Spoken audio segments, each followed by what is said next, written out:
C'est le plus gros scandale en France de ces 2 dernières années. Bien sûr, on met hors concours le scandale sanitaire avec des centaines de milliers d'effets secondaires dus à une injection expérimentale, mais d'un point de vue de la société, c'est le plus grand scandale qu'il y ait eu ces 2 dernières années en France. Et bien évidemment, je parle du sort des soignants suspendus, qui a duré pratiquement 600 jours, avec une suspension qui repose sur une loi unique, la loi du 15 août 2021, qui a été appliquée le 15 septembre 2021 et qui a fait que ces citoyens n'étaient plus des citoyens, justement, comme l'a dit notre cher président, c'était des irresponsables, des traîtres, des lâches et des égoïstes. Et en fait, ce scandale des soignants suspendus raconte beaucoup de notre société, mais pas seulement de la société d'il y a 1 an et demi, mais de la société présente et celle qui est en train de se construire. Une société de passe-droit, une société de privilèges, une société de citoyens de première, deuxième et troisième catégorie, c'est-à-dire avec une obsolescence programmée, des passes qui peuvent être scannés et puis des droits. Alors évidemment, quand on parle, on va dire, d'une censure nouvelle à l'échelle européenne au mois d'août qui arrive, de ministère de l'information, pourrait-on dire, quand on regarde la reconnaissance faciale qui est en train de se développer partout en France, quand on regarde également le fait que les micros des téléphones portables ainsi que les caméras puissent être activés à distance, le Sénat a voté cela il y a quelques semaines, eh bien on s'interroge sur le fait que les citoyens doivent être surveillés, traqués, qu'on doit tout savoir, que la République doit tout savoir des citoyens, mais les citoyens ne peuvent pas savoir qu'est-ce qui se passe derrière les lois de la République, comme il est très difficile d'avoir certaines études, certains dossiers, certains éléments, et puis c'est assez flou, et donc ce flou-là, on l'a retrouvé pour les soignants suspendus, où eh bien, leur obligation à se soumettre à un traitement qui est toujours en phase expérimentale, eh bien, ne repose sur pas grand-chose au final, puisque ce traitement n'empêchait ni la transmission, ni la contamination, comme on l'a vu aujourd'hui, et donc ça reposait sur rien. Déjà, un traitement en phase expérimentale ne peut pas servir de monnaie et de chantage, et donc peut-être que l'ensemble des citoyens vont être aujourd'hui confrontés à des chantages, à avoir des pressions, à des extorsions de consentement, et c'est pour ça que j'ai choisi de prendre du temps, non seulement de réaliser un film documentaire, Suspendu des soignants entre deux mondes, qui est sorti au cinéma il y a 13 mois, qui est toujours au cinéma d'ailleurs, qui existe en DVD, en projection, en participation libre sur exuvie.fr, et pour lequel on a fait plus de 100 débats.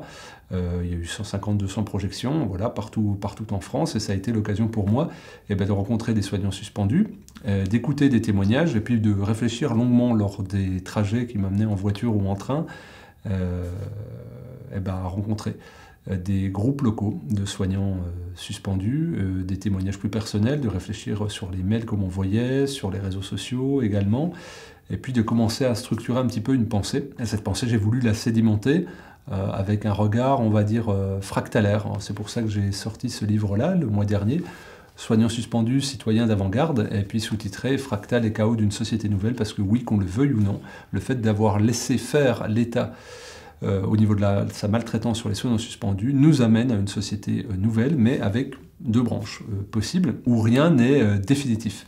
Par contre, ce regard fractalaire, il nous amène également à avoir un regard macrocosmique, une compréhension générale, et c'est ce que j'ai essayé de déployer dans ce manifeste, dans ce petit ouvrage, c'est-à-dire à la fois avoir un regard sur les soignants suspendus qui sert presque de prisme de lecture, de prétexte à comprendre la société qui nous anime aujourd'hui, que ce soit au niveau politique, médiatique, au niveau des syndicats, au niveau de la loi, au niveau de la Constitution, bref, tout ce qui fait la société, en plus de l'engagement citoyen. Et évidemment, aujourd'hui, on le voit, les soignants suspendus n'ont pas été défendus ni représentés au niveau politique. Les syndicats au niveau national se sont couchés, n'ont rien dit pour ces travailleurs qui se sont fait bafouer. Ils n'avaient même pas le droit au RSA. Ils se sont fait suspendre leur contrat, donc ils ne pouvaient même pas retrouver de travail. Ils ne pouvaient pas avoir leur congé de formation, ils ne pouvaient pas avoir leur congé payé. Enfin, bon, c'était absolument inique, mais c'est passé. Merci Elisabeth Borne, alors ministre du Travail. On a vu aussi que les médias ne s'en sont pas fait d'écho. C'est d'ailleurs pour ça que j'ai initié ce documentaire, parce que on va dire 9 Français sur 10 n'étaient pas au courant qu'il y avait des soignants suspendus, et que même si on avait dit oui, ils doivent toucher le chômage, donc c'est pas si grave. Donc les médias n'ont pas fait leur travail.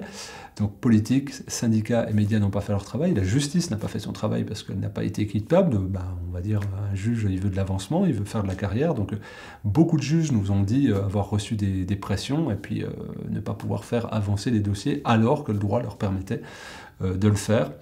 Et puis, on va dire, c'était une gabegie au niveau des citoyens qui étaient apeurés, effrayés, et maintenus, conditionnés dans un conformisme ou dans un déni protecteur pour pas se rendre compte que cette société part complètement à la dérive et qu'elle est absolument maltraitante de manière visible ou invisible.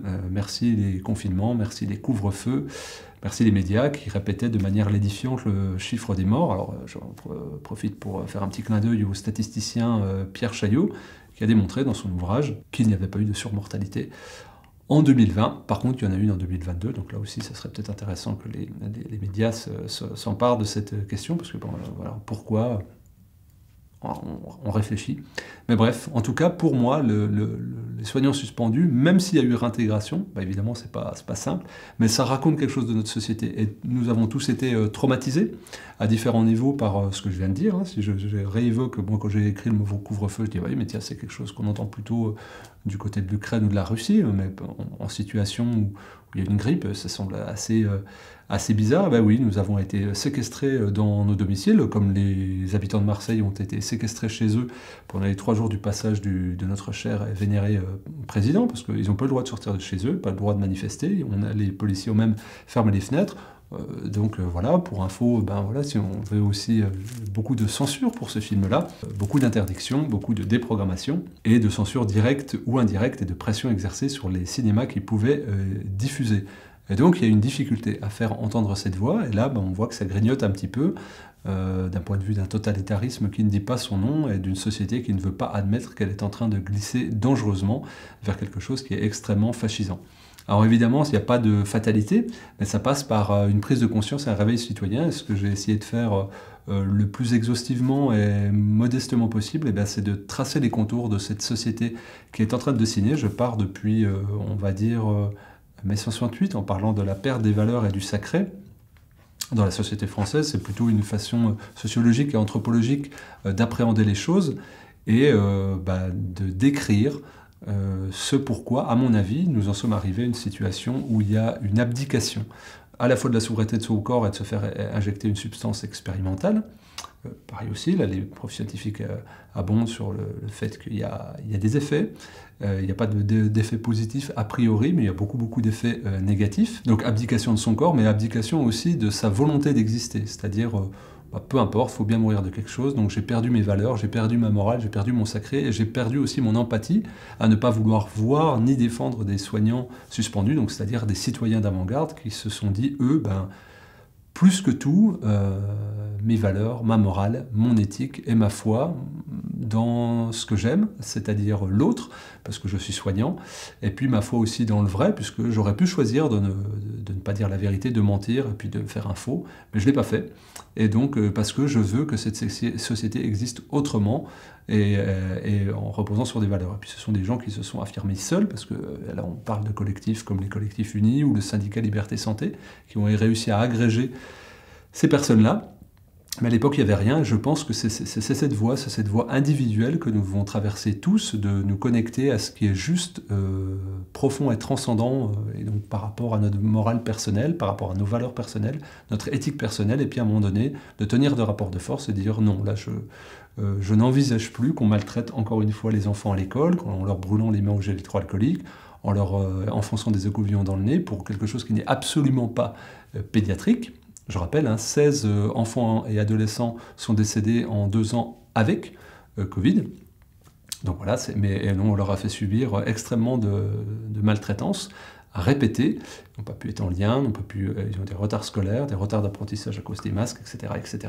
Donc je mets le curseur à un endroit. Je ne veux pas qu'on maltraite des soignants, je ne veux pas qu'on maltraite les vieux en EHPAD avec du Rivotril, je ne veux pas qu'on m'empêche de sortir, je ne veux pas qu'on me mette en amende parce que je marche tout seul dans la forêt ou sur la plage.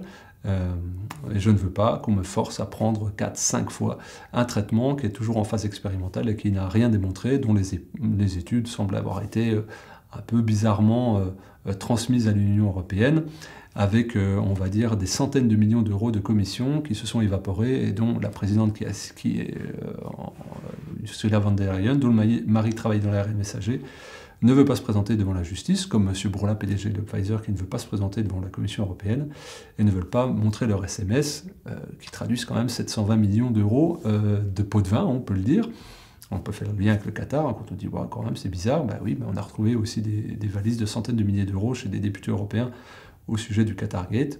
Donc voilà, ça serait bien aussi qu'on puisse s'emparer de ça et de dire nous sommes dans une corruption généralisée avec des médecins de plateau qui sont arrivés pour faire la promotion d'un traitement dont ils ne savaient pas grand-chose, mais pour lequel ils étaient payés par l'industrie pharmaceutique. Ils ont été payés aussi pour cracher sur des soignants suspendus, qui pour moi sont une avant-garde citoyenne qui doit nous servir d'exemple à tous, d'un point de vue personnel et collectif, parce qu'ils ont réussi à s'en sortir, alors que tout s'acharnait contre eux. Bien sûr, il y a eu des victimes de décès par suicide. Bien sûr, il y a eu des gens qui sont encore dans la rue, qui ont perdu leur famille, leurs amis, leurs proches, qui ne souhaitent pas revenir voir leurs collègues qui, pour certains, les méprisent encore. Donc c'est très difficile, mais il y a quand même ce rapport de force qui est tenu pour rester fier et digne. Et je pense que la fierté et la dignité, c'est ce qui reste aujourd'hui quand on voit qu'on est pris dans un maelstrom de crise économique, de crise climatique, de crise météorologique, de crise financière, de crise sanitaire, je dirais presque de crise constitutionnelle. Eh bien il reste quelque chose qui n'est plus tourné vers l'extérieur, mais qui est nous-mêmes. Et je pense que ce travail de crise multiple nous permet de faire, comme je le propose dans le livre, un passage, un rituel de passage d'un point de vue anthropologique, et de travailler sur nous-mêmes et de dire qu'est-ce que je veux vraiment comme modèle social, qu'est-ce que je veux comme représentation de moi-même, comment je veux que mes amis, mes enfants me voient, comment je veux me voir moi, est-ce que j'arriverai à me voir moi devant la glace.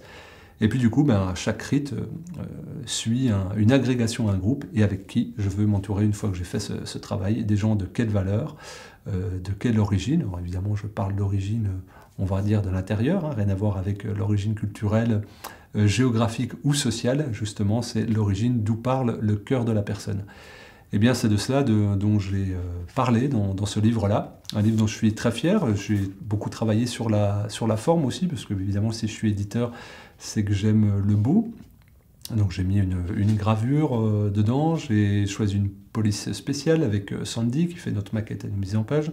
J'ai ouvert par un poème de Victor Hugo, et puis même sur la numérotation, j'ai fait en sorte, comme sur la typo et même sur le papier, que ça se rapproche des ouvrages du XVIIe siècle. On va dire qui a été vendu sous le manteau. D'ailleurs, il y a des petits clins d'œil, que vous trouverez. Voilà, normalement, ça s'ouvre au privilège du roi. Évidemment, je ne reconnais aucune légitimité au roi qui nous gouverne, donc ça sera plutôt tourné vers le peuple. Je rappelle que l'intégralité de mes droits d'auteur sur ce livre vont au syndicat Liberté Santé, avec qui je suis partenaire depuis mon film. 4 € par DVD, et puis une grande partie des recettes des entrées en salle. Et puis nous avons fait un coffret, parce que pour comprendre le monde dans lequel on vit, il faut plusieurs regards. Et le regard de Vincent Pavant, qui est maître de conférence en mathématiques à l'université d'Aix-Marseille. Je vous renvoie sur une vidéo qu'on a tournée ensemble.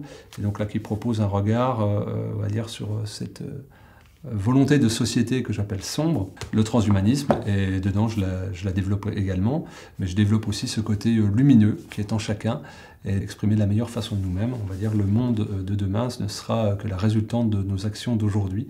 Et donc c'est à la fois un livre de constat, d'analyse, mais également de prospective, de comment on va dire s'extirper de cette situation qui semble sombre, mais en fait que l'histoire de l'humanité ne cesse de connaître et de se répéter. Donc peut-être c'est une opportunité, donc quelque chose qui est absolument globalisé et mondialisé, de sortir de ce cycle torrentiel infernal. Voilà, si vous le souhaitez aussi, c'est une occasion de soutenir mon travail et celui de ma maison d'édition. Le livre est à 11 €, ça reste évidemment le plus correct possible, toujours dans ce qu'on essaie de proposer.